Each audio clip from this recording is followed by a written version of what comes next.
اور اب کچھ خبریں کھیل کے میدان سے۔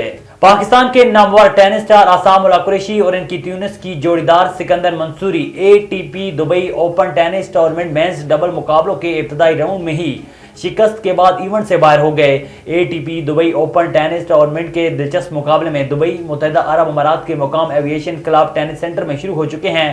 بھارتی کھلاڑی روہن بوپنا اور ان کے آسٹریلوی جوڑی دار میتھیو ایبنڈن پر مشتمل ایونٹ کی ٹاپ سیڈ جوڑی نے سخت مقابلے کے بعد ٹائی بریکر پاکستان کے اعصام اللہ قریشی اور ان کی تیونس جوڑی دار سکندر منصوری کو کوارٹر فائنل کے لیے کوالیفائی کر لیا۔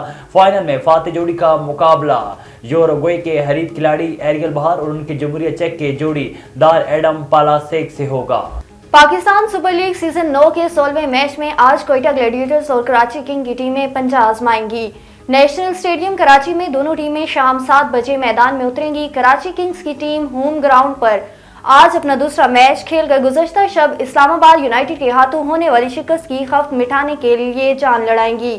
کراچی کنگز اور کوئٹہ گلیڈیٹرز کی ٹیمیں ایونٹ میں اپنے 4 میچ کھیل چکی ہیں، جن میں سے کنگز 2 میں فاتح رہی اور 2 میں اسے شکست کا سامنا کرنا پڑا۔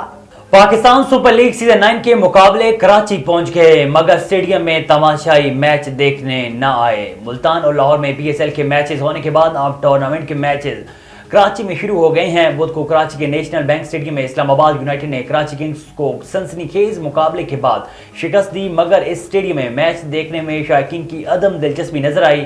سٹینڈز خالی دکھائی دیے۔ پاکستان سپر لیگ کے 9ویں ایڈیشن کا آغاز ملتان اور لاہور سے ہوگا جہاں شائقین کی بڑی تعداد نے اسٹیڈیم کا رخ کیا۔ ملتان اور لاہور میں کچھ میچز میں ہاؤس فل رہا لیکن ہر میچ میں 70 سے 80% عوام نے ملتان اور قذافی اسٹیڈیم کا رخ کیا۔